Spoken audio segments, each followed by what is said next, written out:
Okay, for the end of the year, if you would like to save your Canvas information and be able to edit it over the summer, you have to make a course shell. Otherwise, you will not be able to edit your Canvas information.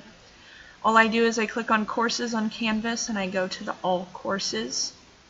It brings me to this page. You have to add a course first. Let's create that shell. I'm going to call this shell 8th grade science shell, and I'm going to put 2018. It's okay if it's private. Create course. Now here's my course. It has nothing in it. I need to import information into it. I'm going to go to settings. Then I'm going to scroll down to the bottom and I'm going to say import course content. I click on that. Select one. I want to copy a Canvas course.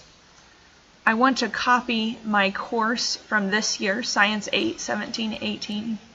And personally, I want all of my content just to go in it and then I can sort it out later. I click import. It says that it's queued. It will be running and then it should hopefully go through as soon as possible. Mine usually takes about 5 minutes depending upon how much information you have in your Canvas course. Let us know if you have any questions.